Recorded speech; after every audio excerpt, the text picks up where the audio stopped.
What are you doing walking behind me? Did you have to follow me to this new school as well? Tag along then. I might need your company in this cold, hateful weather. I'm Arnold. One of those guys you never want to meet in between classes. Especially if you're nerdy looking. Let me make this clear. I hate nerds. Or anyone with nerdy looking spectacles. And this school looks like one of those with an endless stream of them. You might be wondering why I'm here this drizzly early morning. Well, let's just say, if it were me, I'll be there with you cuddled, enjoying this sad, depressed world. Thank you so much for joining us. That was a clip that was done by Rika.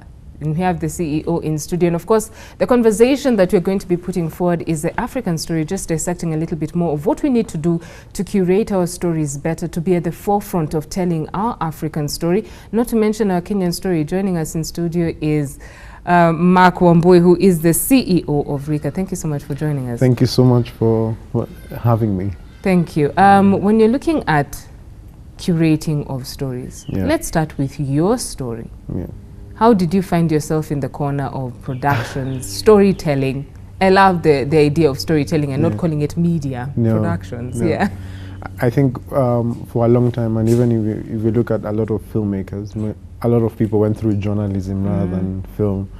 That was before schools like Africa Digital Media Institute were established to teach film.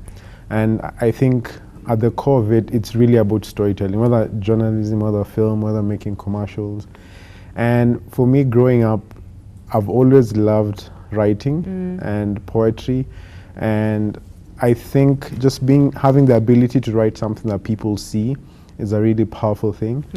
And going to USIU allowed me to meet a lecturer called Mr. Mutua, who knew more about film than he knew than journalism. So I ended up learning a lot more about film, and being able to use writing and transforming it into visual images completely changed my experience about storytelling, and the ability for film or any other visual art to immerse an audience into an experience.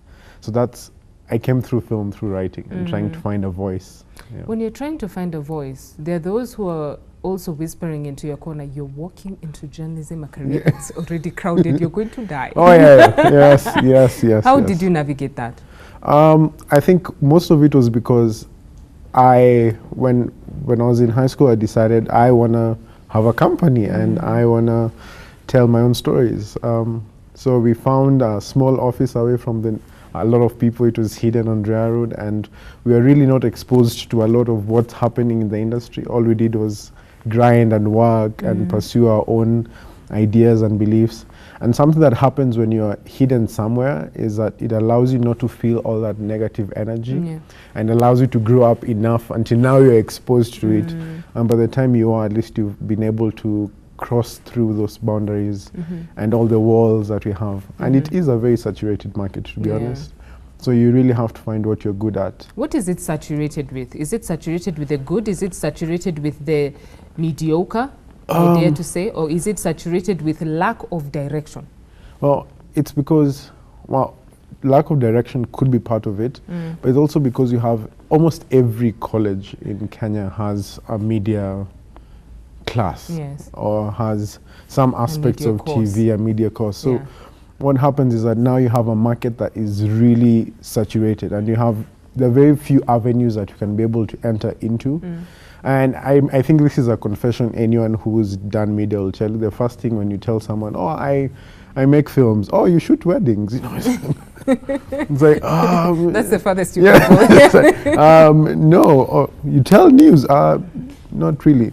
So I think it's a market that is not explored in terms of film and content because it's been protected. There are people who hold and put walls so that not everyone enjoys the fruits of their labor. The possibilities that are out there. Yeah. And so I think we really need to streamline our industry and somehow, hopefully, we'll be able to accommodate the numbers that are coming out and have better training We look at how to balance the scale so that one, there's the absorption of the numbers that are coming out, but also structures that will allow for those who are coming out to be able to explore on their own and take responsibility for their passion. True. But let's look at what we have as an industry.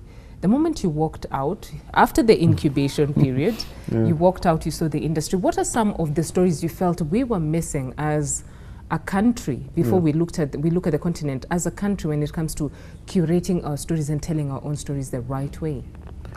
I feel like coming out, we have a lot of stories. We have, we all have stories our grandmothers have told us for a long time. And I think part of the difficulty about storytelling and film is that people always underestimate how expensive it is to take up the ideas of creating content. And I think a lot of people joke about how much pilots a lot of our producers have stacked up in their office. So I always feel like it's not that people are not producing content. I mean, everyone has a script that they've always thought of writing. And everyone has an idea. Everyone has an idea, and so there are two things that really are difficult within the industry. We have the technical skill, a lot of talent, but the finance and the distribution areas are really not fully developed. So what you have is all these people with stories and content hidden, but they have nowhere to show them. And it's not that they can't upload them or put them up on YouTube, but you're always hoping to have a return on investment. Because at the core of any creation of stories, there is finance and there is money to be made, and there's a living that you want to live. The need for reward. And so I think we do have a lot of stories. We haven't told enough of them. The other day we were writing a short film on Mekatilili. It was such a beautiful experience going back one and of our heroes from the coastal, learning her life and who she was, and how to translate that into film. And that's just part of the history we have. We haven't even touched. A lot of people, if you ask them when did Kenya start, they will tell you, oh, well, after we gained independence. No, we have stories before before that. And I think that the moment you have people who are willing to open up, whether it's our media houses, whether it's whichever platform that people can be able to provide for content to be shown, I think you have a lot of things that people want to say. When you're looking at the frontier, yes, there's a lot when it comes to what people want to say. You have taken the responsibility to retune the cinema in Africa. How big a responsibility is that, even as you're starting the conversation with conventional media houses to see whether they would even bother to expand space so that they can afford more room for local content rather than international content that is just fodder for the masses? I think when you are taking up that name and saying retuning cinema in Africa, it's one of those mission and visions that are bigger than yourselves. But at the core of it, we believe storytelling has the power to change the world.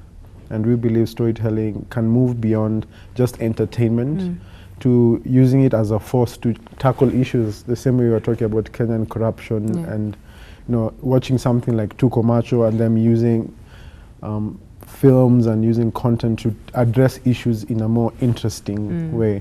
And retuning cinema in Africa is about that, believing that we can be able to use social media, we can be able to use our areas of influence and use the power of storytelling, which actually, if you look at our history, is how Africa was driven. It's always been about, don't do this, this is why we do this as a culture, this is why. And I think embracing that as filmmakers and converting that from just oral storytelling to a visual medium will allow us to influence our country to move forward, will allow us to change all the different issues we have within our society. And at the end of it, it also allows us to entertain ourselves. How are you starting the conversation with mainstream media houses as a platform to showcase, before we touch on the potential that lies on the online platform? So a lot of media houses, personally, I haven't been able to crack that door into showing a lot of TV and TV content. Well, their argument is that it's more expensive to buy local content as it is to buy whether Mexican or any other international content. But I think part of it is if you look at stations like Citizen that absorbed local content but have somehow ceased to buy anything more and are just churning out the same content after a while. I think the problem is that I don't feel like we really have real-time measurement of audiences' tastes and changing preferences. Whose fault is that? Is it the media house? Is it the government? Is it us? A PPP approach, private-public partnership? I think we don't have, well, with digital, we are supposed to be able to measure ratings. And like in international fronts where a show can't run if the ratings are not working. And that somehow allows more content to be absorbed. But for us, it's like we don't measure whether people are watching what they're watching. We just, so long as this worked once, it will be shown. I'm going to ask a very sensitive question. Are we trying to hide by not getting the real ratings? Yeah, it's trying to be clever with economies and trying not to pay too much or trying not to invest in new things and new talent. And in the end, it will hurt us because... That is our corruption right there. Yeah, I think if we were honest to ourselves and said what is working and what is not, a lot of what is running now on television, I believe, would completely change. Even as you're looking at taking responsibility, you have done your bit when it comes to working with storytellers to ensure that we are expanding the voices that are out there. Give us some of the, maybe highlight to us, what are some of the initiatives that you're taking at RICA to ensure that we are expanding the space and we're always seeking out that new whisper in the wind? So we have 3 fronts in which RICA works in. Right, so we believe to be able to really enhance that voice, because I lecture at Africa Digital Media Institute, and what I've noticed is a lot of students come in with no knowledge of filmmaking at its core, and I think it's important by the time you get to college that you have an understanding of it. So we have film clubs running in the private schools. We're currently in 8 schools, and we teach young kids from 14 to 17 how to express themselves through film, and it's really powerful how beautiful they are in just expressing them and performing the art. And hopefully when they move into pursuing it in college, the after effect, the effect becomes greater within it. And on the second front, we create content through an ecosystem of storytellers. So I have worked with a lot of people until now. And so what we try to do is utilize their skills and say, we have a project coming, so we don't work with the same set of people in any project. We just try and expand the amount of skill sets that we have in the industry and also support each other to be able to see that growth. And thirdly, we are looking at, for example, we are doing a campaign called Go Live Against GBV, which is about people uploading live stream videos of them speaking out against GBV, which is also a form of utilizing storytelling to address an issue. And this is just one of our first campaigns that we really want to work with storytellers and other organizations to be able to use the power of storytelling to change our country and the issues that affect us. That's a great platform for the public to get on board on in relation to gender-based violations. Of course, you can research on that by getting to RICA's Facebook page and also their website and get yourself involved on that. Continuing on with the conversation of our responsibility, especially in looking at creatives and storytellers. Now we're getting to the platform where we deal with real issues. I do not have a link to mainstream media. This is a scenario of a young person who doesn't have a link to mainstream media. I do not have the financial makeup. I just have my phone. I have my creativity, which I feel is amazing. How do I exploit the potential that is before me on the online platform to share my story, to sharpen who I am as a storyteller, and to keep myself inspired? I think one of the changes that we've seen in the industry of late is that the corporate world is responding to people who have a fan base online. A good example of it is Jem Willemse. I mean, he started out doing his own videos, his own content, and people liked it. It may not be the best of the best, but it's sort of matter of with quality. With a group, it's an audience. And I think for any young people, that should be our ambition, because even media houses are suffering from the presence of YouTube and online platforms, because a lot of the advertising revenue is moving away mainstream TV to online platforms, because In Facebook, they say on a day we have 2 million Kenyans who go online just on Facebook itself. Yeah. So that by itself is 2 million eyeballs for someone to share the content. And the thing about content and the business of content is that any corporate will always respond to someone who where has the an people are audience. moving. Yeah. So if you can be able to create a content that has a base audience, it's one way and a really strong way to be able to open a door for yourself and to be able to earn a living and still do what you love. How do we create content that will draw the eyeballs to our conversation? Well, we can always try tap into our stories and our history, but here's now the magic about film and content and storytelling, that even the most expensive films fail, because at the back of it, it's almost magic in itself. You're always making something, believing that if it connects to you and it resonates with you, that there are people out there who it will connect and resonate with. Their work is to find those people and to be able to present your content for them. And part of it is trial and error, and part of it is a lot of research. A lot of research before you undertake anything. Yeah. Right now, when you're looking at curating the African story, what exactly do we need before we get to, you know, documenting what defines us as an African people? What will get us to retell the story that is the new Africa? Yeah. I think part of it, I'll just tap into our history on because I like connecting content and storytelling to business, because sometimes I feel people don't find it too artistic and they don't do those two things. When Equity started the movement of mini member, right, and then we saw this huge transition in the corporate sector and advertising of them taking up slogans that have a sense of Kenyanness within it. I think that already it was a movement that even us as storytellers should embrace. It means a lot of our Kenyans or Africans are really being drawn to that level of patriotism, and they're being attracted to what they can identify with as themselves. And I think part of it is always hoping that that content is high quality content. And the moment you have that, even looking at just Sauti Sol or the music video aspect, they're being the frontiers on higher quality African stories within music.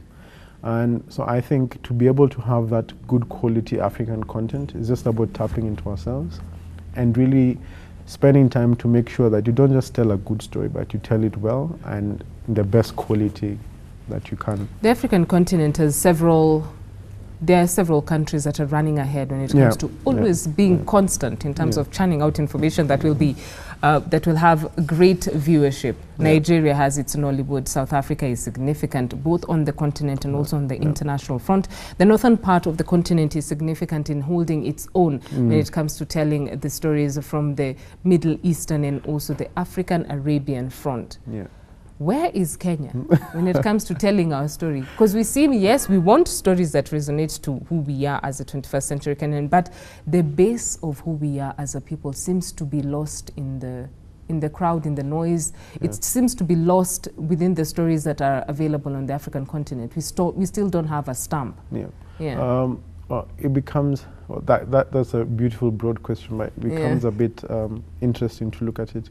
Just if you look at South Africa in itself, one, it's because the government and the structures within that industry allows for filmmakers to flourish. Because at the core of it, they have government grants for everything. For the moment you start a script, you can go to the government and they apply for funding. And what that gives you is on how to raise finance in the finance of film is that if I want to work with Germans or the French or any other country, I need to come in and say, I have $1 million shillings for this project. We need 2 million for it to work. But if I am coming in with nothing, I would never get a reception kind of sense. So South Africa has built that sense that their economy of film works in that way. Nigeria, on the hand, it's been years, but they learned the art of producing really fast and selling. But even for them, if you look at it now, they're evolving because they've grown enough that they don't want, it's not about the low quality, it's about fast food film fast anymore, food, but just they've raised the bar even in the quality, but that has taken them time. So Kenya, in the end, we are torn in between two things. We are not very African, and we are also quite westernized. So then you have that split in the middle. You have the people who like the purely local, really quick, and then you have a lot of people who want American-ish looking content, which is expensive to produce. Yeah. So then the producers are stuck on, if I want the high quality, there's a lot of finance going to it. If I do this really quick, it's not really what I want. So you have that huge split, and that split creates a lot of drama in establishing your voice. The Film Commission has put forward strategies that will allow for those who are interested in production to be able to meet up with investors. But what more can be done to expand the space so that we have government also cushioning the creatives, so that we do not miss out on one, digging back into our story, as you're talking about Mekatilili and those who are interested in telling the stories of Luanda Magere, those who are interested in telling the sources of, for example, the Council of Elders in different regions, so that we're able to see who we are from, so that you can be able to, one, celebrate ourselves as a people. I'm glad you've asked that question because it's something we talk about all the time. So there are several areas that the government can work and support. And a lot of people complain, oh, why do we always say government? Well, because if you don't have government, there's a lot you can do on a private front, but having government support, whether on a legal level, really goes a long way. So part of it is we've always been talking about something called rebates. And rebates is about if you invest this amount of money, whether it's a foreign film into a country, you get this percentage back. It doesn't have to work for just an international front, but also on a local level, so that you have people who finance a film or production can be able to have some sense of tax relief within them, so that you encourage more private people to invest money in it, and you also encourage more international films to come and make films here as a destination. And that's something I think the government has not yet considered, or some people say it's because they're not seeing enough tax coming out of the film industry. But I feel like the potential, just looking at the numbers of people, the young people who are into content, if you are able to just excite that industry and have more things happening, I think they'll be able to solve that one big issue that is over their shoulders on employment. I love the fact that you've said excite that industry. When you're looking at the African continent, what can we do differently? Even as you're looking at the African continent in terms of telling its stories, you've mentioned two aspects. There's a population on the African continent that is very interested in the fast food type of filming or creativity or content kind of material that is coming out in terms of entertainment, music, or whatever. And then there's this population that have gone to school, sensitized. You know, you've developed, you're actualized, you're getting to the very top of your pyramid, and you know you have a refined sense of being, you have a refined taste, you want better quality in terms of creativity. How do we create a merge of the two worlds so that we're able to represent Africa in its richness? Or is it this imbalance or this challenging imbalance? It's a good question, because there's a documentary on Sembene that we're looking at, who is considered the father of African cinema. And it's fascinating to see the challenges that he faced 40 years ago are still the same challenges you're facing across the continent. But at the core of it, I think it also goes back to us as an audience, away from us as storytellers. And we need to have pride in our stories and pride in African content. We need to love our content enough that people will say, you know what, I will go watch an African film, I will support an African filmmaker. Because if there's no audience following behind African content, the chances of the industry growing into its full potential is very limited. So at the core of it, it's just calling to everyone that that pride, that they may not be perfect, but I will watch it, I will support it, because I know if I support it, it will grow, and it can only get better. So I think that's it's a call to each and every one of us to support our own selves. The same way we can grow our economy is really by buying local. The moment we learn how to buy local, the moment we'll see our own people flourish. But if we don't, then we are putting ourselves in that bad cycle. And so that I think that's at the end of it, that's the main solution that we need to have. Do you feel that the 40% local content directive that was put forward to the media houses will be a a step in the right direction, even as you're looking at quality also being an issue for content providers? I think it's a good step. I mean, any step that allows content to flourish within our media houses that is local is amazing.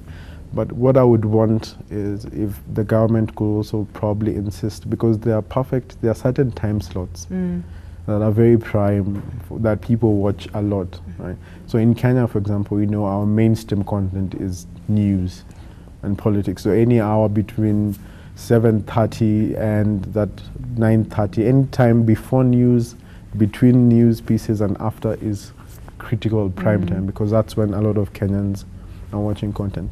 And a lot of Nigeria did that, and they changed their whole system.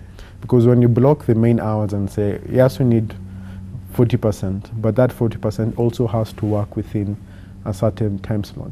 Because if they say 40%, but it's shown Kenyan at midnight and 10 a.m., the effect of it won't be huge. But we are trying to change perceptions.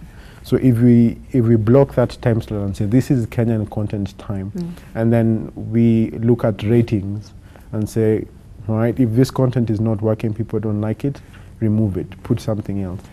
In that way, the cycle of improvement will automatically start, and we will see a huge change. Yeah. Still touching on the African story, comparing our stories to the international brands that are out there, and looking at the institutions that, in a sense, dictate the movement of the masses.